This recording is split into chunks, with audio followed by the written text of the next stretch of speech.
বিশ্ব সংবাদ।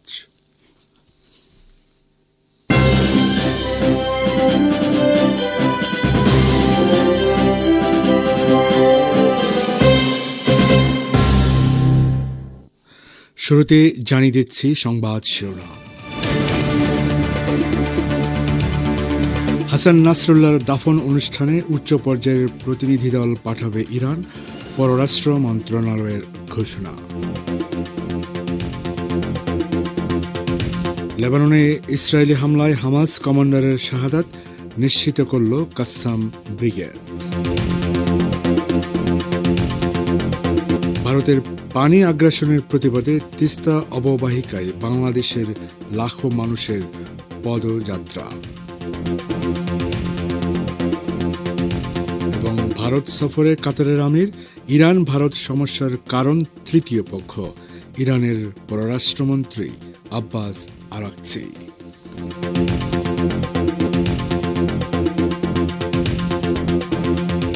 আসসালামু আলাইকুম। সংবাদ শিরোনামগুলো শুনলেন, এবার বিস্তারিত পরিবেশনে আছি আমি বাবুল আখতার।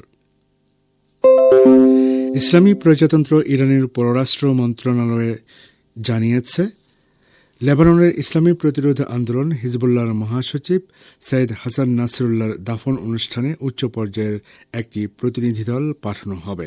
গতকাল ইরানি পররাষ্ট্র মন্ত্রণালয়ের মুখপাত্র ইসমাইল বাকেই সংবাদ ব্রিফিংয়ে কথা জানান। তিনি বলেন, এ অনুষ্ঠানে আমাদের পক্ষ থেকে উচ্চ পর্যায়ের প্রতিনিধি দল অংশ নেবে। এটি খুবই গুরুত্বপূর্ণ অনুষ্ঠান। হিজবুল্লাহর একজন কর্মকর্তা জানান, বিশ্বের ৭৯ দেশের প্রতিনিধি দল হিজবুল্লাহর শহীদ মহাসচিব হাসান নাসরুল্লাহ এবং নির্বাহী পরিষদের প্রধান সৈয়দ হাশিম সাইফুদ্দিনের দাফন অনুষ্ঠানে অংশ নেবে। আগামী ২৩ ফেব্রুয়ারি এই দাফন অনুষ্ঠানের কথা রয়েছে।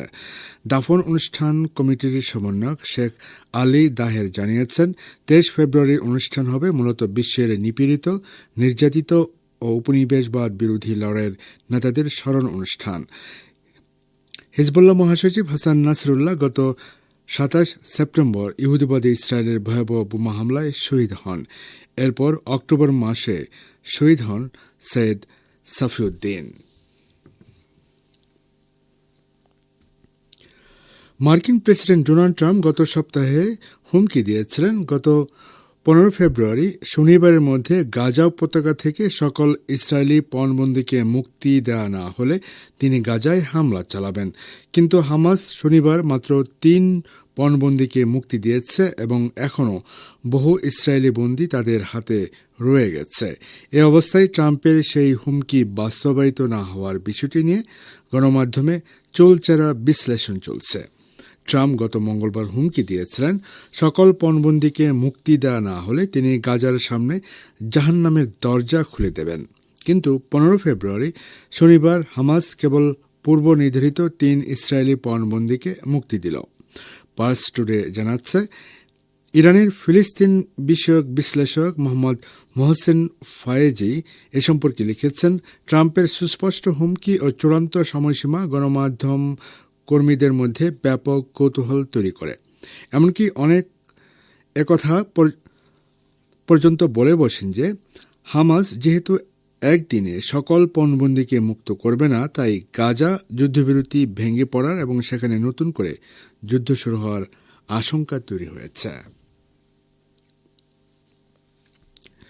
ইরানের পররাষ্ট্রমন্ত্রী সৈয়দ আব্বাস আরাকচি বলেছেন, গাজা যুদ্ধে ফিলিস্তিনি জনগণ ও প্রতিরোধ যোদ্ধাদের বিজয়ে ইয়েমেন অতি গুরুত্বপূর্ণ ভূমিকা পালন করেছে।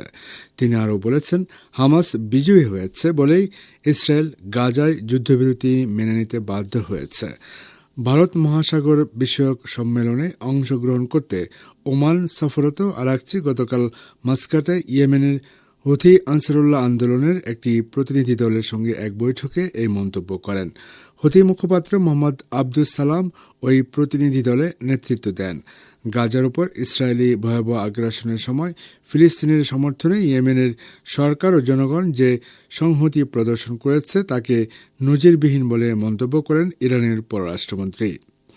তিনি ইয়েমেনের সার্বভৌমত্ব ও ভৌগোলিক অখণ্ডতার প্রতি ইরানের সর্বাত্মক সমর্থনের কথা উল্লেখ করে বলেন, ইয়েমেনের স্থিতিশীলতা ও নিরাপত্তার উপর পশ্চিম এশিয়া অঞ্চলের সার্বিক নিরাপত্তা ও টেকসই উন্নয়নের বিষয়টি নির্ভর করছে। সাক্ষাতে ইয়েমেনের অভ্যন্তরীণ বিষয়েও কথা হয়। এ সময় জাতিসংঘ মহাসচিবের ইয়েমেন বিষয়ক বিশেষ প্রতিনিধির সাম্প্রতিক তেহরান সফরের কথা তুলে ধরেন আরাকচি।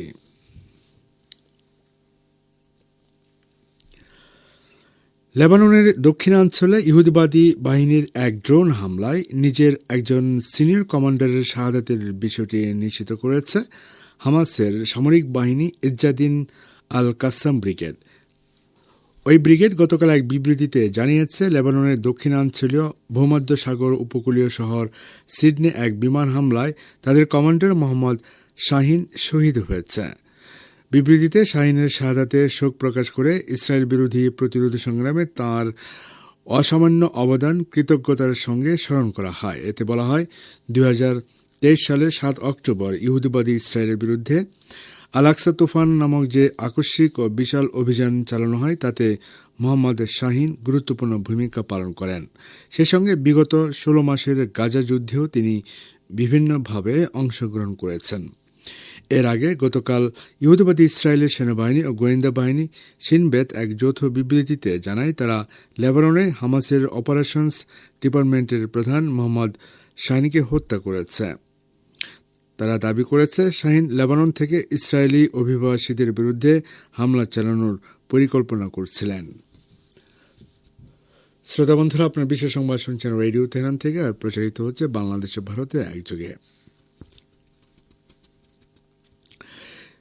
তিস্তার পানি ন্যায্য হিস্যা আদায় ও মেগা প্রকল্প অবিলম্বে বাস্তবায়নের দাবিতে বাংলাদেশের উত্তরবঙ্গের 11টি স্থানে গণপদযাত্রা কর্মসূচি পালন করা হয়েছে।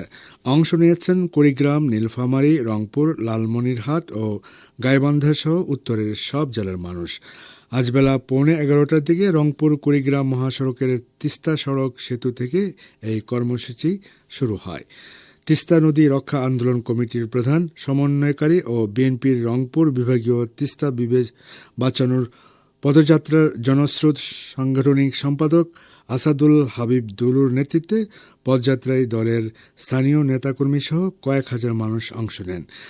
তিস্তা সেতু থেকে পথযাত্রাটি যখন রংপুরের কাউনিয়া আসে, তখন জেলা বিএনপির আহ্বায়ক সাইফুল ইসলাম ও কাউনিয়া উপজেলা বিএনপির সভাপতি এমদাদুল হক ভরসার নেতৃত্বে বিএনপির রংপুরের নেতাকর্মীরা যোগ দেন। এছাড়া বিভিন্ন এলাকা থেকে ব্যানার, ফেস্টুন নিয়ে শিশু, কিশোর, নারী ও পুরুষ অংশ নেন। বেলা 12:15টার দিকে 3 কিলোমিটার দূরে কাউনিয়া উপজেলায় গিয়ে পথযাত্রা পৌঁছায়।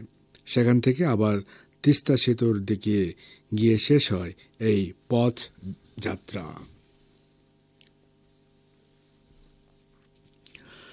দুদিনের সফরে সোমবার ভারতে এসে পৌঁছেছেন কাতারের আমির Sheikh Tamim bin Hamad Al Thani. New Delhi বিমানবন্দরে তাকে অভ্যর্থনা জানান প্রধানমন্ত্রী মোদী। সাধারণত কোনো রাষ্ট্রীয় অতিথিকে বরণ করতে ভারতের প্রধানমন্ত্রীকে বিমানবন্দরে যেতে দেখা যায় না, তবে প্রথা ভেঙে কাতারের আমিরকে বরণ করেছেন মোদী। এ বিষয়ে নিজে এক্স অ্যাকাউন্টে একটি পোস্টে মোদী লিখেছেন, বিমানবন্দরে গিয়েছিলাম আমার ভাই কাতারের আমির Sheikh Tamim bin Hamad Al সানিকে স্বাগত জানাতে। ভারতে তার ফলপ্রসূ সফর, তার সঙ্গে কাল বৈঠকের প্রত্যাশা করছে। এদিকে ওমানে অনুষ্ঠিত ভারত মহাসাগর বিষয়ক সম্মেলনের অবকাশে ইরানের পররাষ্ট্রমন্ত্রী একটি ভারতীয় টিভি চ্যানেলের সাথে সাক্ষাতে বলেছেন, ইরান ভারত সম্পর্কের ক্ষেত্রে বিরাজমান বাধা বা সমস্যাগুলো দুটি দেশের সাথে সম্পর্কিত নয়, বরং তৃতীয় পক্ষের ভূমিকা রয়েছে। তিনি বলেন, আমরা জানি যে তৃতীয় পক্ষগুলো এ ব্যাপারে আপত্তি উত্থাপন করেছে এবং আমরা এটাও জানি যে ভারতীয়রা এ বিষয়ে যুক্তরাষ্ট্রের সাথে পরামর্শ করছে, তাই আমরা সিদ্ধান্তটি আমাদের বন্ধু ভারতের উপর ছেড়ে দিচ্ছি। শ্রোতা বন্ধুরা, যাচ্ছে একটি সংক্ষিপ্ত বিরতিতে, সঙ্গে থাকুন।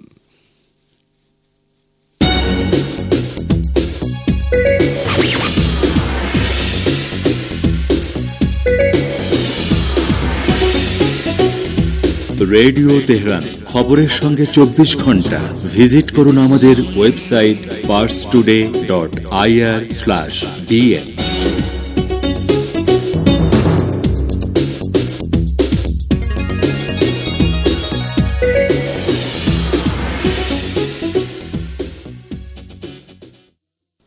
আবার ফিরছি বিশ্ব সংবাদে। যুদ্ধবিরতি চুক্তি সত্ত্বেও গাজায় ইসরায়েলি হামলায় নিহতের সংখ্যা বৃদ্ধি পাচ্ছে। ইরানের বার্তা সংস্থার উদ্ধৃতি দিয়ে পার্স টুডে জানিয়েছে, গাজা উপত্যকার স্বাস্থ্য মন্ত্রণালয় ঘোষণা করেছে, গাজায় ইসরায়েলের অব্যাহত আগ্রাসনে নিহতের সংখ্যা বেড়ে 48,271 জনে দাঁড়িয়েছে। গাজার স্বাস্থ্য মন্ত্রণালয় আরও জানিয়েছে, 2023 সালের 7 অক্টোবর থেকে এই যুদ্ধে আহতের সংখ্যা 1,11,693 জনে পৌঁছেছে। সর্বশেষ পরিস্থিতি তুলে ধরে বিবৃতিতে বলা হয়েছে, ইসরায়েলি হামলায় গত 24 ঘণ্টায় 7 জন শহীদ হয়েছে, যাদের মধ্যে 6 জনকে ধ্বংসস্তূপ থেকে উদ্ধার করা হয়েছে এবং আহত 5 জনকে গাজার হাসপাতালে স্থানান্তর করা হয়েছে। গাজার স্বাস্থ্য মন্ত্রণালয় জানিয়েছে, কিছু মৃতদেহ এখনও ধ্বংসস্তূপের নিচে এবং রাস্তায় পড়ে আছে, কিন্তু সাহায্যকারী দল ওই এলাকাগুলোতে পৌঁছাতে পারছে না। গাজায় যুদ্ধবিরতি চুক্তি সত্ত্বেও ইসরায়েল ফিলিস্তিনিদের উপর হামলা চালিয়ে যাচ্ছে। ইসরায়েলি প্রতিরক্ষা মন্ত্রী ইসরায়েল কাজ গাজা উপত্যকার বাসিন্দাদের সরিয়ে নেওয়ার জন্য সরকারের যুদ্ধ মন্ত্রণালয়ে একটি বিশেষ বিভাগ তৈরির ঘোষণা দিয়েছেন। ইসরায়েলি নিরাপত্তা মন্ত্রণালয়ের পক্ষ থেকে প্রকাশিত এক বিবৃতিতে জানানো হয়েছে, ইসরায়েলের অন্যান্য মন্ত্রণালয় এবং নিরাপত্তা সংস্থার প্রতিনিধিরা এ অফিসে উপস্থিত থাকবেন বলে মনে করা হচ্ছে। এর আগে মার্কিন প্রেসিডেন্ট ডোনাল্ড ট্রাম্প গাজা উপত্যকা থেকে সেখানকার বাসিন্দাদের সম্পূর্ণরূপে সরে যাওয়ার এবং জর্দান ও মিশরে ফিলিস্তিনিদের জোরপূর্বক বাস্তুচ্যুত করে সেখানে বসতি স্থাপনের আহ্বান জানিয়ে বিতর্কিত বক্তব্য দিয়েছিলেন। এদিকে সোমবার রাতে জর্দানের বাদশাহ দ্বিতীয় আবদুল্লাহ এক ভাষণে গাজা উপত্যকা থেকে ফিলিস্তিনিদের জোরপূর্বক স্থানান্তরের ব্যাপারে ট্রাম্পের পরিকল্পনার বিরোধিতা করেছেন। তিনি বলেছেন, জোরপূর্বক স্থানান্তর, বসতি নির্মাণ এবং ফিলিস্তিনি জনগণের জন্য একটি বিকল্প আবাসভূমির ঘোর বিরোধী জর্দান। এক প্রতিবেদনে ইঙ্গিত দেওয়া হয়েছে, গাজা উপত্যকার যুদ্ধবিরতি লঙ্ঘন করে ইসরায়েলি যুদ্ধবিমানগুলো একটি বেসামরিক যানবাহন লক্ষ্য করে হামলা চালিয়েছে। গাজার কেন্দ্রস্থলে অবস্থিত নুসাইরাত শিবিরের উত্তর পশ্চিমাঞ্চল আল রশিদ স্ট্রিটে ওই হামলা চালানো হয়। শ্রোতা বন্ধুরা, আর এরই সঙ্গে শেষ করছি রেডিও তেহরান থেকে বিশ্ব সংবাদ। সঙ্গে থাকার জন্য অনেক অনেক ধন্যবাদ।